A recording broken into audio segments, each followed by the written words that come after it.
Let's start with what are your thoughts on the availability reports you guys are going to be putting out?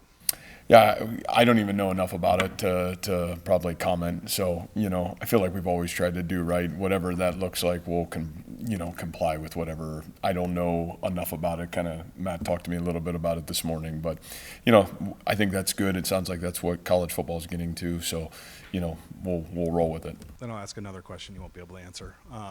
Do you hope, imagine, or that this is going to be the truth, or do you think there's going to be gamesmanship that, historically we've seen from college football coaches, not to name names? Yeah, I mean, I think the reality of that is, we'll see where it goes. To me, what's the clarity of the rules? What's the clarity of happening? And you just navigate that process. I would certainly hope that whatever reasoning, I know sports gambling, all those kind of things are behind it. And if it protects our student athletes, then I'm all for it. Where do you feel like you guys are now, 9 days out? Yeah, like I said, I felt like last time we talked, I really felt very positive about the camp that we've had. And I still feel really good about it. I thought we had a great week to finish last week. We had about maybe 124, 125 play scrimmage last Friday. Man, we had really great competitive reps, and through that, I thought we had a great start to this week. And all those things is still the unknown, right? I mean, we've got this football team that there's a lot of guys that played, a lot of guys that got new roles, and you've heard me say this, Travis, a million times. Like, until the lights come on, until you're playing for something, it's still really hard to know where your football team is and really where you're at. But the competitive spirit of this group through the consistency of camp and really since the winter, I've really appreciated how they've worked. Matt, in 9 days, you kick off the season, and the eyes of the college football world will be on you and your program. What kind of opportunity is this? I think that's a great point. I think the one thing is, as uniquely challenging as this opportunity is, the word opportunity is right. And I think both programs, both teams, college football, the opportunity to take your program, over to Ireland, what a great experience for the fan bases, the universities, the schools, and to play in this kind of setting. I still think it's really special, and I'm really grateful to be a part of that. I think our kids feel that way. You're obviously playing a tremendous opponent that you have the utmost respect for on top of it, and man, you get to play in a very iconic game. So I think all those things are really exciting, and we don't take that for granted. Coach, what does the rivalry with K-State mean to you and your program? Well, I think when there's respect, especially within a rivalry, you're just grateful to be a part of something like that. We're really fortunate here that we have been able to get our program to a place where we can play really meaningful rivalry games, and this certainly is one of them. Traditionally, what K-State has done in this conference, the type of opponent they are, the success that they've had, when you get the opportunity to measure yourself as a football program of where you are and where you're continuing to grow forward, those are powerful things, and I think that it's been a really awesome opportunity to be now going in my 10th year to be a part of this game, and certainly this opportunity. So again, we don't take this for granted. We know this is what makes college football really special. What's the challenge of playing a team that has a really elite and established front seven so early on in a season? Yeah, I think just across the board, what is playing a really, really talented opponent right out the gate. And to me, the challenge is no matter what, A, it's a first game, then B, it's a really good football team.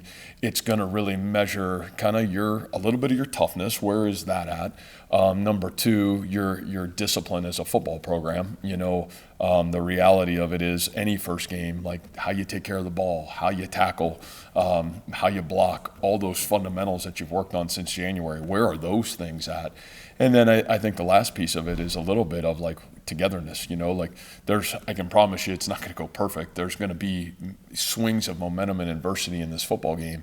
Where are you at? Where are we at? Where's the leadership of this team at? And those are all great unknowns for every team in America going into game one. But when you play obviously such a worthy opponent that all those things are going to get tested, it's a great challenge. But like I said, it's also a great opportunity to measure ourselves. We talked with Coach Haycock this week about the holistic nature of what it takes to create a sack and your secondary covering guys long enough. And I was just looking at the Big 12 last year. The top 5 defenses in terms of points weren't top 5, any of them, in terms of sacks. Is that something that's maybe become a little bit like devalued or change the importance of in college football? Yeah, I don't know if it's devalued. I think sometimes that's skewed, right? I mean, the reality is what's important. Nobody's looking at the end of the year who's the sack leaders, right? I mean, they were looking at who wins and loses football games. And, I think points scored in a game is certainly a more worthy, measurable statistic than sacks in a football game.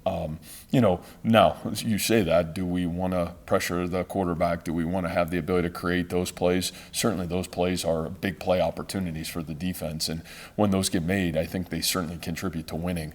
But is that the stat that you're looking for that defines success? And I would tell you no. And again, there's times where a tip ball, man, great coverage, and a third down, get off the field because you were able to keep the quarterback contained. All those things got to be looked at, especially in a conference like ours. You play so many mobile quarterbacks, so many quarterbacks that can run.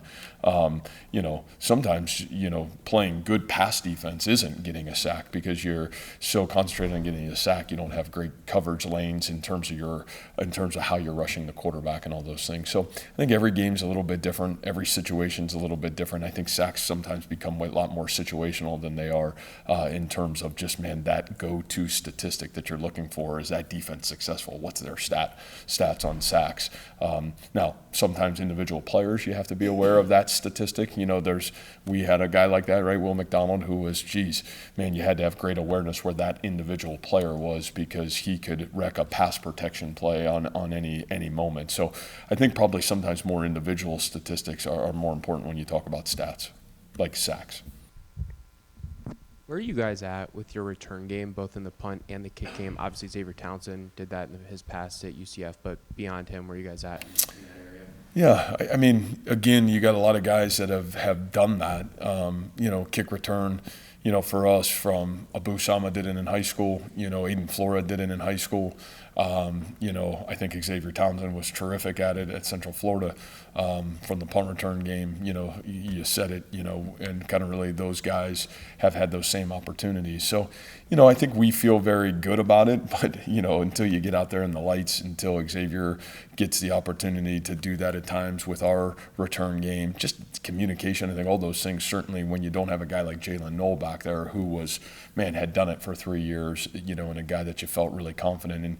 Even if you look at Jalen's progression, he was like a solid punt returner as a sophomore. He was good as a junior, and he was really special as a senior. So, I think those are things that are a little bit progression, but it's huge to have a guy like Xavier that's done that, has been truly successful at it. But I think putting that all together under how we do it, we'll find out a lot more about ourselves here soon. How much do you feel like Jalen's ability to impact the game in the punt and the kick return helped you guys win games last season? Yeah, I think if you look at it statistically, especially in the punt return game, I thought just his confidence and his ability to not let the ball roll around, his communication back there, let alone his ability to, gain an extra first down or two at times, in terms of, the punt and the ability to expand the play to help the offense out. I think those are all huge things. So, I definitely think it was a huge help to our football team a year ago. Matt, what do the next 9 days look like in terms of preparation for you and your team? Are there still scrimmages left? Are there still position battles to work through? Where exactly do you guys stand?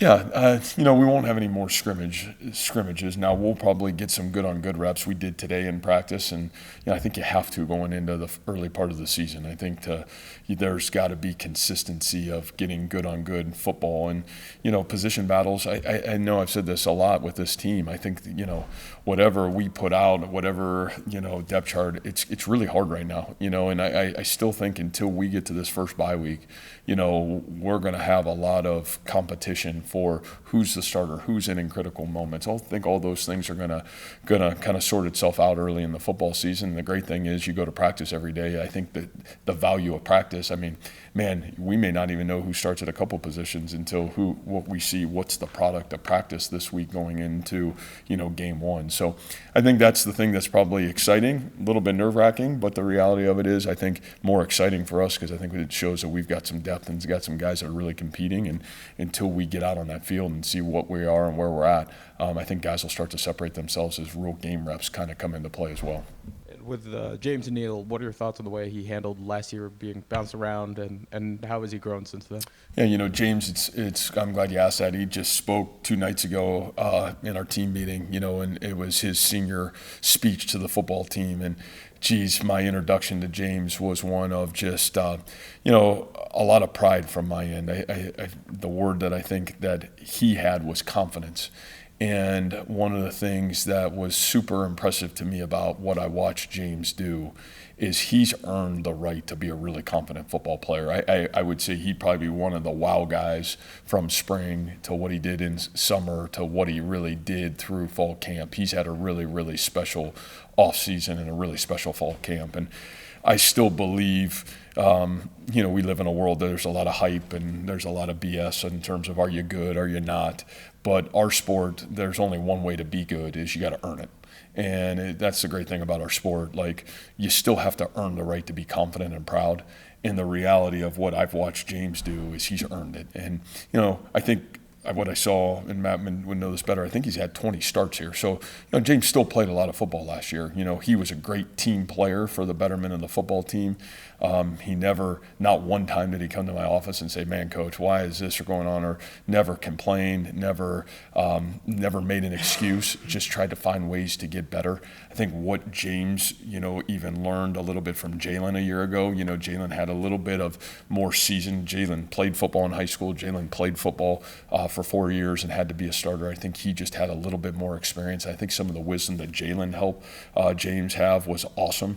And I think the product is you're getting, in my opinion, one of the best linemen I've seen that we've had, and maybe since I've been here. I mean, he's had that good of camp. And so I'm really proud of him, and that doesn't mean it's all going to be perfect, but boy, I think this guy's got a chance to play football for a long time. He's worked really hard at it. Again, that's our sport, and sometimes we rob our sport of going through hard things and adversity, but man, James never flinched. He just went and got better, and you're talking about a guy that only played 1 year of high school football. So, he had a lot of growth to go, and probably maybe in hindsight, maybe the greatest thing that happened to him last year is, having to play tight end, having to play start games and guard, have to play multiple positions, because I think it's brought his football knowledge to a really special level, and I think it's given him a lot of confidence. Building off of Alex's question about the return guys, how's the kicking game, punting game? I don't think we've asked you about that this off season yet. Is it still the same guys, or do you have a new kickoff guy, or how's that look? No, I would hope it's the same. I mean, those guys were tremendous a year ago, and I mean, I think statistically our punter is the best in school history. Statistically, you had a phenomenal place kicker, and I thought Jace Gilbert was almost 74% touchback last year in terms of his kickoff rate. So I think our expectation of that group would be very high internally, and I thought those guys have all performed that way so far through fall camp. And what I love about all three of those guys, I mean, they're really motivated. They're all motivated to be the best. I think they all have elite traits and talent. And, we're going to need those guys to be at their best for us to be the best team, especially early on. And you said there might be a couple of position battles that aren't solved until a game or 2, 3, whatever it is into the season. What are those positions, and who are the guys that you're evaluating there? Yeah, I think there's just it's probably for me to go through the depth chart is hard just because there's so many of them. I think you look on the O-line, I think we feel like there's 7 to 8 guys that can really start. Who's the best combination to start the game? How many of those guys rotate in the football game? I think that part will be really fun to watch. I think tight end position, again, there's so many guys that are capable of playing. What's the best role for those guys within the offense? Who's the starters? Who's playing in crunch time? I think all those things will be fun to navigate. Obviously, a wide receiver, I think that group's been really probably a surprise to us of maybe where some of those guys are and kind of just how talented we think that group's got the ability to be. How do we design an offense to showcase those guys and kind of put those guys in position to be successful? We know the talent at running back. I think that group, who practices the best, who's the guy, where are we at? I think that's going to be really fun to watch kind of unfold itself. D-line, I think that's sorting itself. I know I talked about Tama a lot. I think he's had a phenomenal fall camp. I think Ike, those two guys have been like super impressive to where they were even at the start of fall camp to where those guys are now. And I think there's some depth behind those guys that I feel really good about where we're at. The linebacker, you guys know who the linebackers are. I mean, how do you sort that out, right? I mean, by practice and game reps, in terms of my, who's playing, who's in crunch time. The nice thing is we feel like there's 9 guys that can really go play great football for us. Corner has been really fun to watch. That group, I mean, man, what Benny's done in terms of the last couple of weeks, watching his growth at corner has been really awesome for us. Tez has had a great camp. And then safety, you got guys like Coop coming back. You certainly, Kaijon Cummings-Coleman has continued to do a great job. We talked about, Marcus Neal, what's going on there. J-Mo, those guys have all played good football. So I think that there's just a lot of competition for us to sit here and say, man, who, what, when, and where. I just think a lot of it, there's going to be a lot of guys playing early, and we're going to have to do a great job of kind of sorting it out on the run of who's playing the best, and in some critical moments, who are the right guys to be on the field. For linebacker, with the numbers that you guys have, do you look at that as mixing and matching, or do you go hockey lines and? Yeah, honestly, it's a great question. We talked about that a little bit on Saturday after the Friday night scrimmage. It's just what is the best way to do it? And, some of those guys have certain strengths that I feel like, type of flow of the game, where you're at, who you're playing, maybe those strengths are a little bit better against this group, and some of these guys are maybe a little bit better against this group. But the reality of it is it's huge to have so many of those, even on special teams, right? I mean, the value that those 9 players bring to the table for us. I think early you're probably talking about rotating a lot of guys. Maybe it is the hockey change, but I think as the game settles in and the games continue, I think finding the strengths of those guys and trying to do a great job putting those guys in the position of their strengths, I think that will certainly help our team. And you guys know this, man. We could be game 1 and you're down from 9 to 6 like that, and so we don't ever take any of that for granted. I think the reality is it'll all be kind of game to game and where we're at and what's going on. But I think we're certainly grateful that as tough as last year was at times the benefit is the experience and the confidence I feel like that group certainly has right now. You talked a lot about how your concern with this trip isn't playing on that Saturday, but how you guys respond when you come back. Is the preparation for that concern already started, or is it on the back end when you guys? No, I honestly, I think it started in fall camp. And I know I said this, Travis. I think that started for me when we knew we were playing for this game. Before we even laid kind of out, how are we going to practice in spring ball? How are we going to practice in fall camp? Man, what are the things that you have to talk about in nutrition and sleep and all those things? And again, we're dealing with 18 to 22-year-old kids. Are we really driving those things home? Man, I hope so. But if you want to have the ability, at least we found the answers. Now you got to choose to make the right decisions and follow the right guidelines to give yourself the best chance and to handle it both on the front end and certainly then equally on the back end of it. So I think all of it has gone into planning, the how to. But again, doing it and executing it are 2 different things. I think we have a really good plan. I'm really proud of what the work that so many people did behind the scenes to prepare for it. But, the execution of it is really where you'll find success. And again, with time will tell. With K-State being your first opponent, have you sensed a different fire amongst your team with a rival opponent, a Big 12 opponent, a national spotlight game in the preseason as they enter your 10th year here? Yeah, that's a great question. I think certainly as we get into this game week, that will probably, rev itself up. The reality of it is if you don't worry about yourself, then you got real problems. And my number one focus, and I hope our kids' number one focus, has been really in the mirror. And we don't know what K-State's going to do. It's the first game. You got no idea. They got a new offensive coordinator. Man, they've played multiple defenses for the last 4 to 5 years. And so you're playing a first game, and I don't care who your opponent would be. There better be great focus on you. And, I think that it's easy to get caught up in all that. We certainly respect that, and we're certainly excited for the opportunity. But really, the focus has been internal. We've got a lot to prove to ourselves fundamentally. We got a lot to prove to ourselves on building this year's team.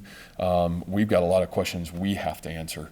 And, no matter what they do or how they do it or what environment or what continent we're on or wherever we're at, we have to play a 60-minute football game, and the reality is the score will be a positive for us if we execute our details. And so, I think it's really tried to hone in on that. I think you have to at the start of every season. I don't know how you can go down that road, which makes the emotions of a rival game. And, one thing we've had to live that here. We live a rival game early in the season, and I always think that's a unique challenge because it's just different, right? It's different when you have to play it so early, and there's so much emotion and there's so much season left to play that you can get caught up and all of a sudden make a lot of mistakes, and those mistakes can be debilitating early. So, I think our focus has really been internal. Like I said, that's a lot of respect for who we're playing, but if we don't take care of Iowa State, we don't take care of who we are, our fundamentals, our detail, I think it's going to be really tough for us to have success early in the season. In terms of meeting spaces and practice facilities available in Ireland, do you expect anything about your normal game day routine to change? I know, I don't. I think one of the positives for me is, last summer I got a chance to at least go over there and see the space for 2 or 3 days, personally kind of like go on the same 3-day trip that our players are about to go on. So it kind of gave me a great lay of the land. And my whole mission was how do we try to keep everything as normal as we possibly can. Now, I don't know if it's normal not sleeping overnight on a plane and then getting up on Thursday when you get there and it's Thursday morning and going to practice, but I think we prepare for that. How do you try to sleep best on the plane? How do you get up there Thursday? But I think facility-wise, food-wise, obviously Skip and our nutrition team, they've went over, they got that same experience, and I think they've done an incredible job. I mean, tireless work, a lot of effort has gone into it, and I really appreciate what they've done to kind of give us a platform to get over there and try to get into normalcy as fast as we possibly can.